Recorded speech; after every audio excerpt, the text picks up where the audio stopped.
Alright, peace, peace, peace. So welcome. This is going to be your reading.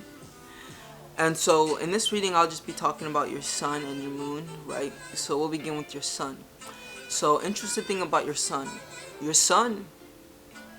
is in Leo, right? But it's in the second decan of Leo because you were born in the middle of Leo season, is what I'm saying.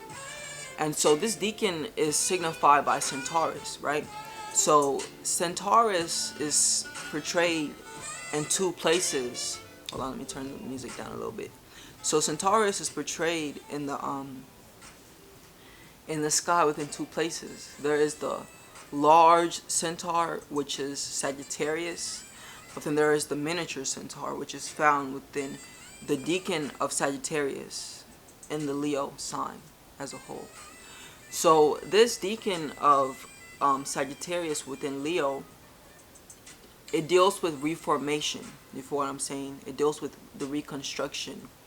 And we'll get more into that. You feel me? Well, I'll get into it right now. So ultimately, symbolically, a centaur signifies the two polarities of man, or the animal soul and the divine soul. You feel what I'm saying? And so Leo is a sign that deals with the will, right? It deals with willpower. And so to not go so deep and be all articulate about it, simply put, as a Leo, you must learn to exalt your will and make your will the will of God. You feel what I'm saying? And so it gets juicier because you not only have your sun in Leo, but you have your sun in the ninth house within the Leo decan of Sagittarius. And so the ninth house is full-on Sagittarian energy, for what I'm saying. This is the house that deals with religious beliefs and perspectives. But a lot of the times, you know, it's like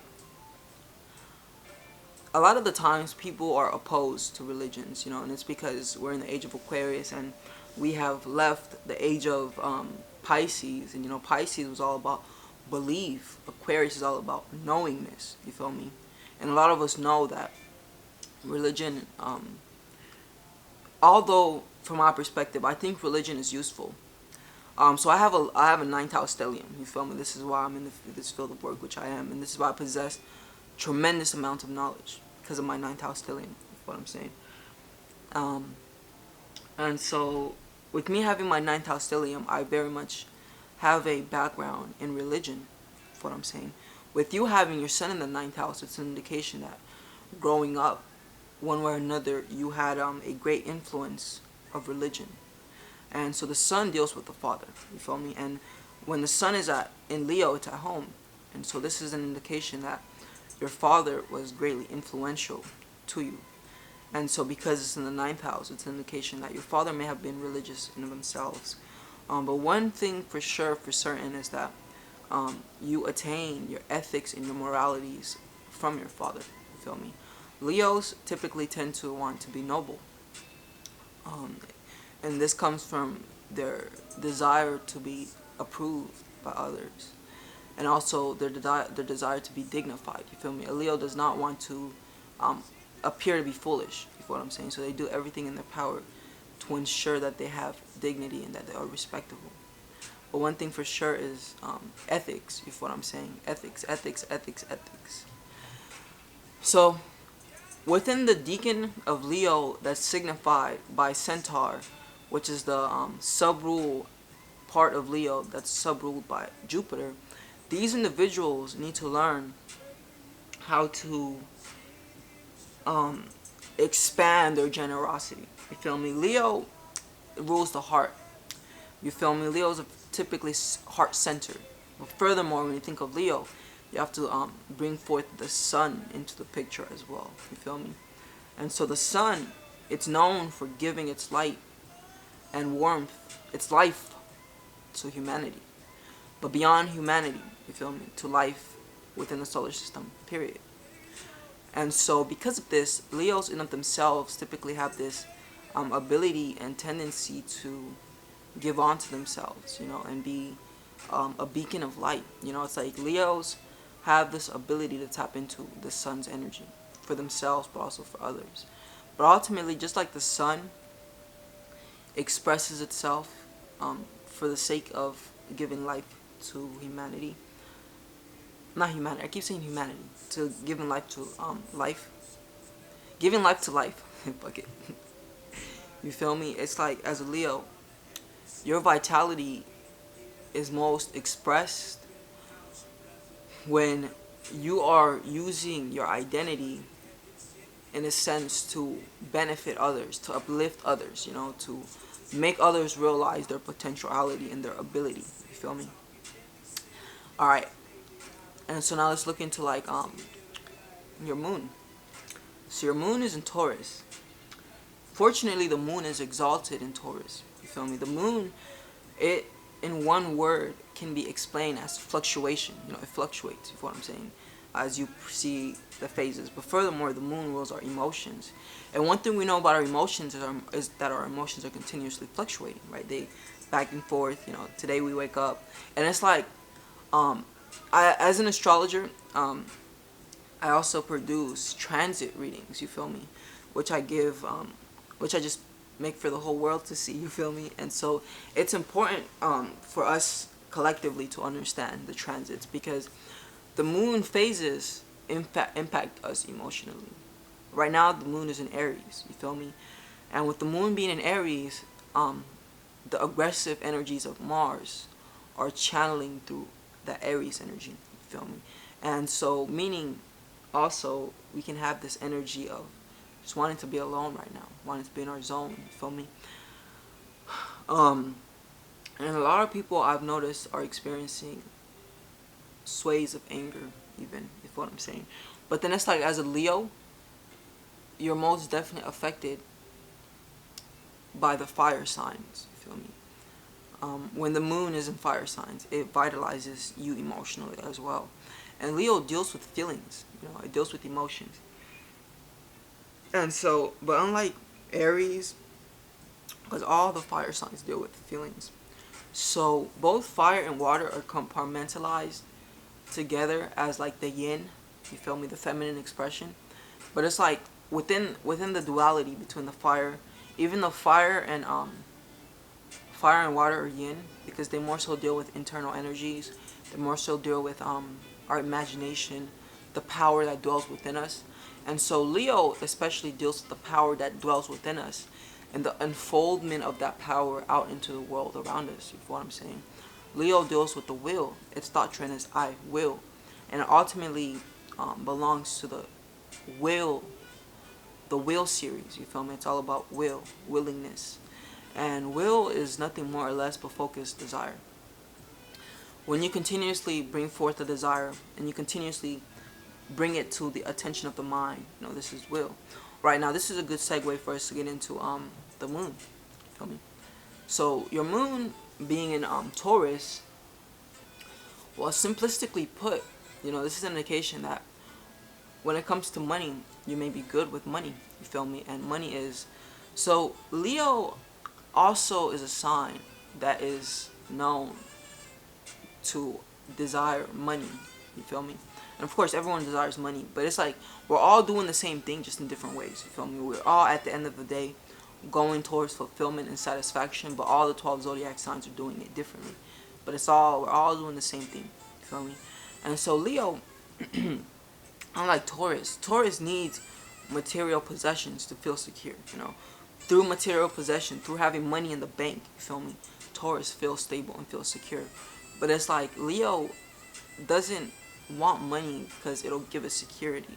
Leo wants money because Leo has a desire to live luxuriously. They want the finer things in life. They want good food, good drink. Feel me? They want to listen to beautiful music, live in a luxurious, beautiful house. You feel what I'm saying? Etc. Etc. Etc. But then so with Taurus, let me put it like this. So you have your moon within the second decan of Taurus, and this is the decan within the sky that's signified by Orion. You feel me? And this is also the decan of struggle. And so this decan, whereas your sun is in the Sagittarius decan, your moon is in the Virgo decan of Taurus. You feel me? So this is and so ultimately, when like the fixed energy of Taurus and the mutable energy of Virgo meet, they kind of produce this tension, I guess you can say, that goes on to produce a struggle in life. But I would say the struggle more so comes from their analytical nature before anything else. You feel me? Their analytical nature before anything else. Um, and so it's like within this deacon, what is important is to learn to overcome those struggles that you encounter on a day to day. You feel what I'm saying? Because that's what the moon is. The moon also deals with our day to day influences, right? And so it's important to pay attention to the moon in the sky, the transit, because it's influencing our day to day as well. But like with your moon being here, it's an indication. Okay, so let me put it like this also. So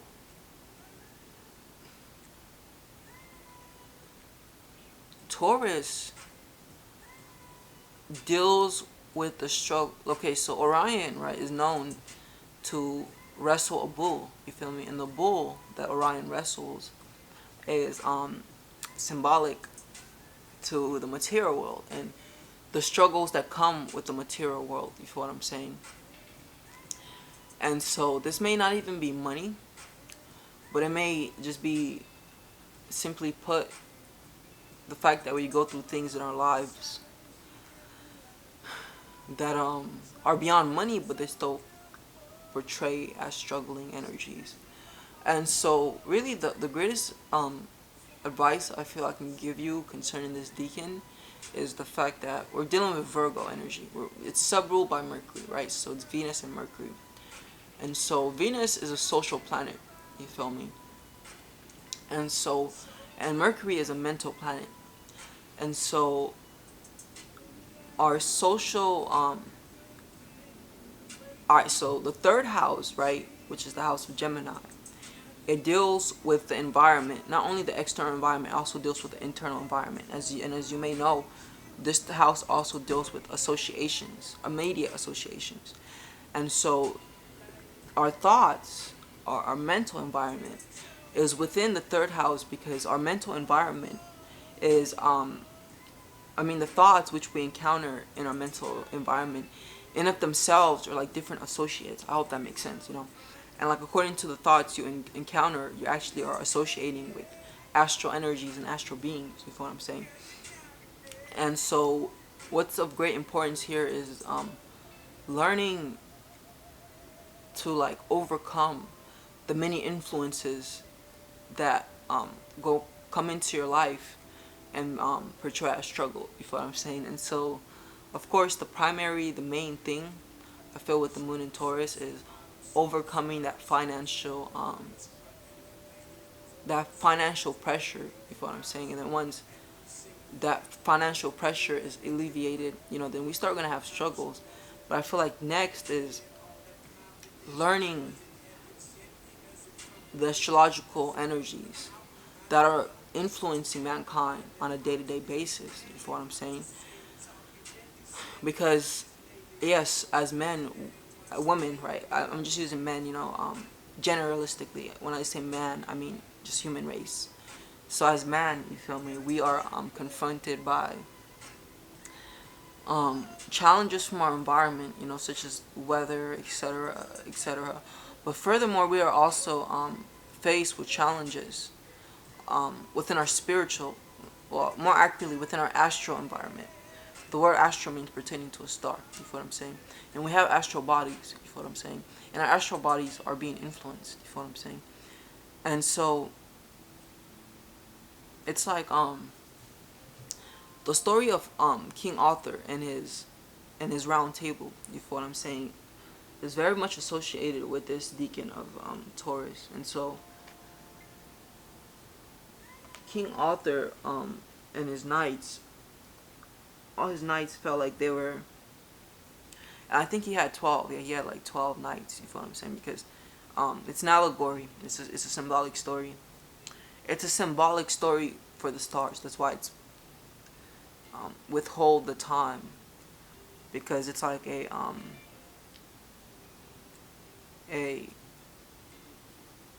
a verbal tradition, um, in the sense that, certain knowledge is passed verbally. You feel what I'm saying? But it's like decoded. I mean, it's code, and you need to know how to decode it. And it's like astrology and tarot are the tools that help you decode the Bible, the myths, and all the other holy scriptures. It's all astrology. It's crazy.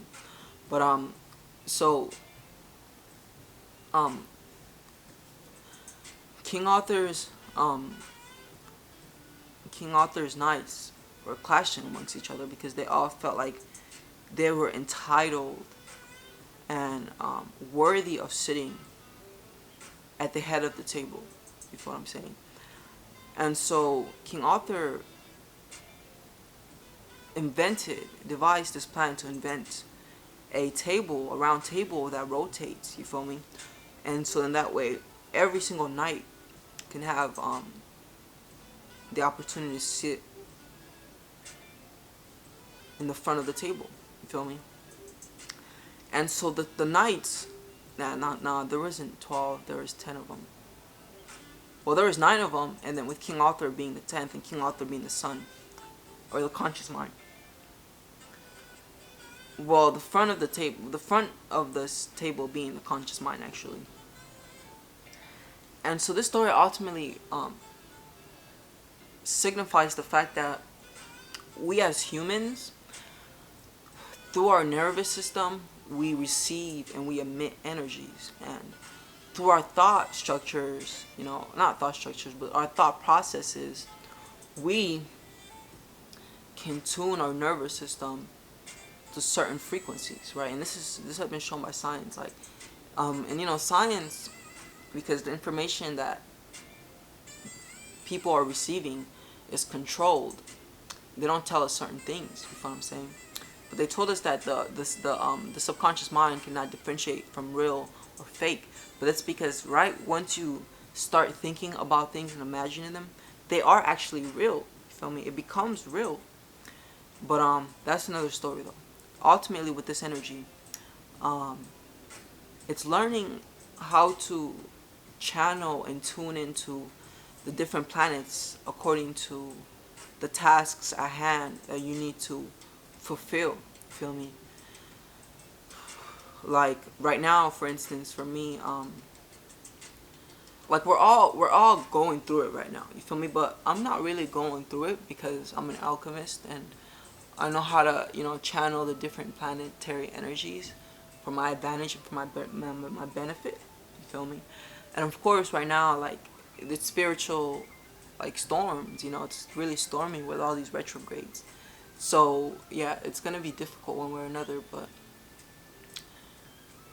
what this text, in spiritual astrology, what this text highlights is the fact that we as men and women need to learn to tune into the different planetary influences.